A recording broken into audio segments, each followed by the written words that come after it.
الذین یجتنبون کبائر الاثم والفواحش الا اللمم. یہ جو نیک کام کرنے والے لوگ ہیں یہ انسان ہیں، یہ انسان ہیں، یہ فرشتے نہیں ہیں. فرشتے ہیں کہ they don't have the power to disobey, they don't have free will.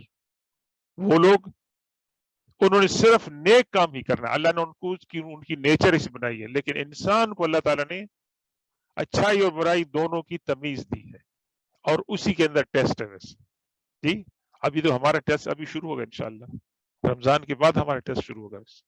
رمضان میں تو اللہ تعالیٰ نے سمندر بنا دیا تھا رحمتوں اور برکتوں کا، اس کے اندر تو ماشاء اللہ اللہ تعالیٰ کی نعمت کی بہاریں، نعمتیں، اس کی مہربانیاں کیا انسان کو گمان بھی نہیں کر سکتا ہے. لیکن ابھی ہمارا ٹیسٹ شروع ہوگا رمضان شریف کے بعد کہ ہم کتنے ان چیزوں کی پابندی کرتے ہیں. جیسے کیا صرف ہم لوگ سیزنل مسلمان تھے، یا ہم ان چیزوں کا رمضان کے بعد بھی خیال رکھیں گے؟ تو اللہ تعالیٰ تو چاہتا تو سارا رمضان ہی ہوتا، لیکن اللہ تعالیٰ نے ایک مہینہ بتا دیا ٹیسٹ کے طور پر، اس میں سے آپ لے لیں اور پھر اس کو اپلائی کریں پورے 11 مہینے تک. تو اب ہمارا امتحان ہوگا. اللہ تعالیٰ سے دعا ہے کہ اللہ تعالیٰ نے جو نعمتیں ہمیں رمضان کے دوران عطا فرمائی، اللہ تعالیٰ ہمیں اسی حال میں پورے سال رکھے، اور اللہ تعالیٰ ہمارا اٹھنا بیٹھنا، ہمارا عشر جو ہے وہ اللہ کے نیک بندوں کے ساتھ ہو دنیا اور آخرت کے اندر. تو اللہ تعالیٰ نے کیا فرمایا؟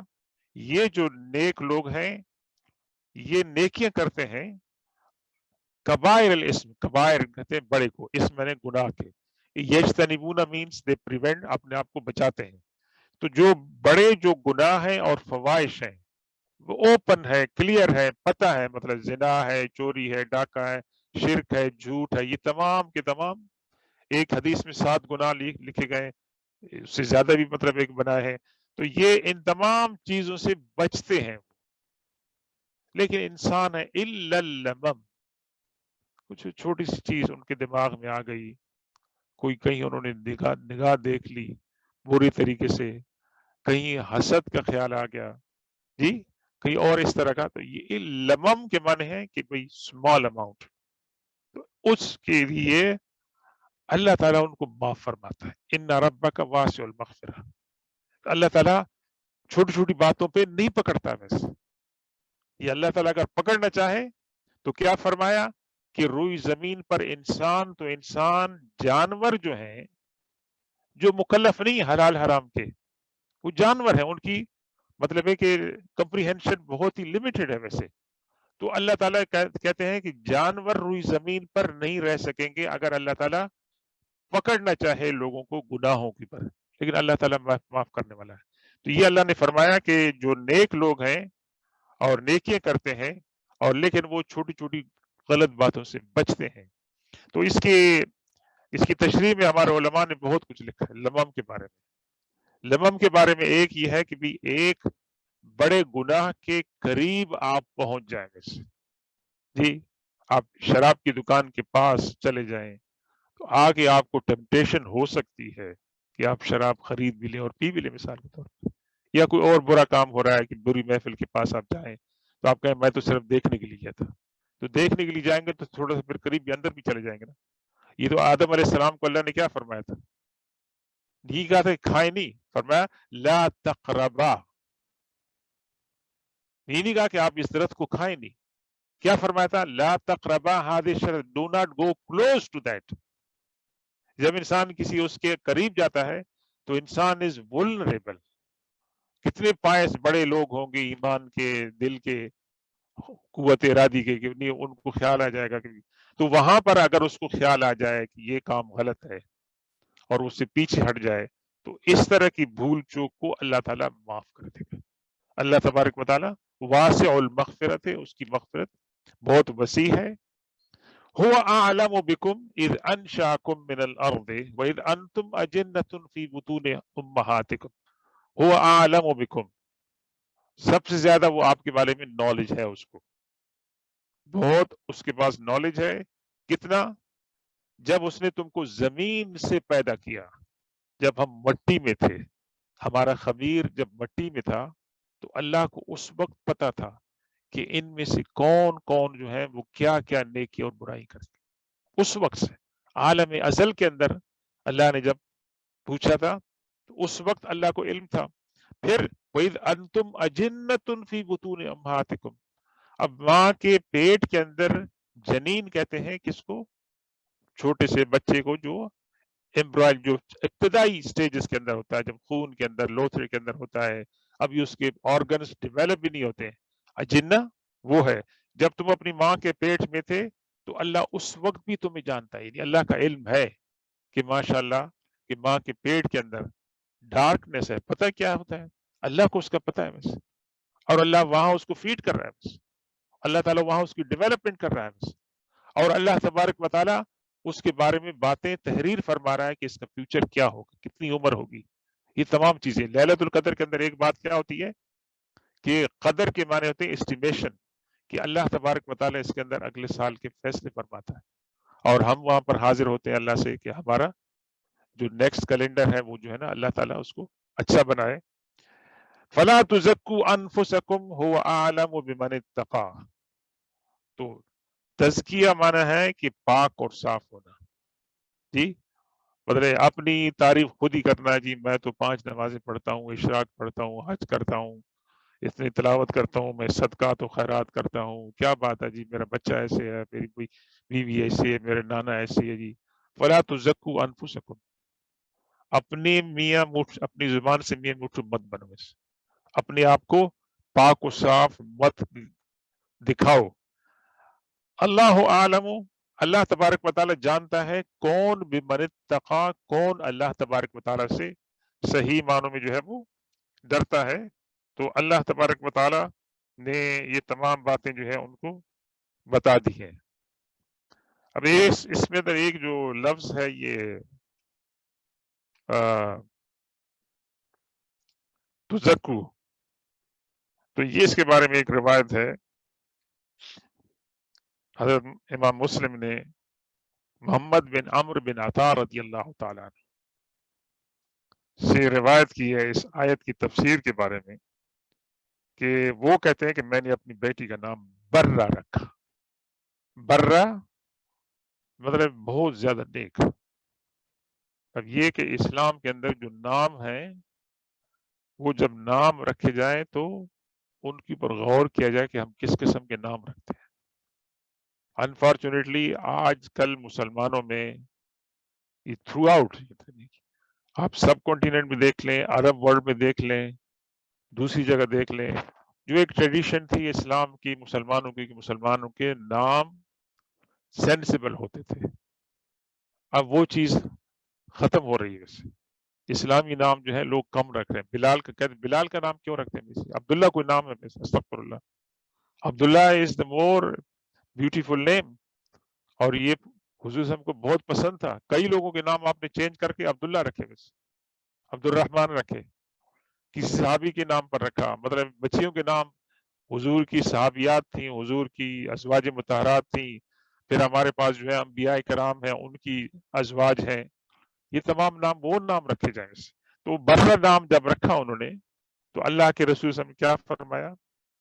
یہ آپ نے برہ نام کیوں رکھا ہے؟ اس کا نام زینب بنت سلمہ، زینب رکھو اس کا نام. اللہ کے رسول صلی اللہ علیہ وسلم نے یہ نام چینج کر دیا. تو یہ اس وجہ سے تھا کہ وہ اس نام سے یہ تاثر ملتا تھا کہ یہ جو بچی ہے یہ تو ماشاءاللہ پاک صاف ہے، چاہے اس کا عمل جو ہے وہ اس کے خلاف ہو اور کچھ بھی اس کے بارے میں جو ہے نا ایسی باتیں انہوں نے کہی تھی. تو یہ آیت نمبر 32 ہے سورہ نجم کی. ہماری خواہش تو تھی کہ آج اس کو کنکلوڈ کرتے، لیکن ابھی کچھ اور آیات ہیں ان کی تشریح کی ضرورت ہے. تو اللہ تبارک و تعالی جو کچھ ہم نے کہا ہے، پڑھا ہے، سنا اس کو قبول فرمائے. اللہ تبارک و تعالی اس ماہ مقدس کے جو تھوڑا بہت وقت بچ گیا ہے اس کے اندر جو اللہ کی خیرات ہیں، نعمتیں ہیں، ان کو حاصل کرنے کی توفیق عطا فرمائے. اور آپ لوگ ہمارے تفسیر کے لوگ ماشاءاللہ آپ لوگوں نے جو عبادات کی ہیں، جو خیرات کی ہیں، ریاضت کی ہے، رات کو جاگے ہیں، آپ لوگوں نے تراویح پڑھی ہے، سحری کی ہے اور افطاری کی ہے، غریب نادار لوگوں کی جو آپ نے مدد کی ہے، دعائیں کی ہیں، اللہ تعالیٰ یہ دعا کریں اللہ تعالیٰ تمام ہم سب کی یہ نیک کام قبول فرمائے ملے، اور اللہ تبارک و تعالیٰ ہمیں رمضان مبارک کے بعد استقامت عطا فرمائے، اور اللہ تعالیٰ یہ جو دنیا کی اننیسیسری ڈسٹریکشنز ہیں، نفس کی، شیطان کی، غلط ماحول کی، اللہ تعالیٰ ہمیں ان سے بچائے، اور اللہ تعالیٰ ہمیں سیدھے راستے پر، حضور صلی اللہ علیہ وسلم کے راستے پر گامزن فرمائے۔ وصلی اللہ تعالیٰ علی خیر خلقی سیدنا و مولانا محمد و آلہ و اصحابہ اجمعین برحمتک یا ارحم الراحمین۔ آمین۔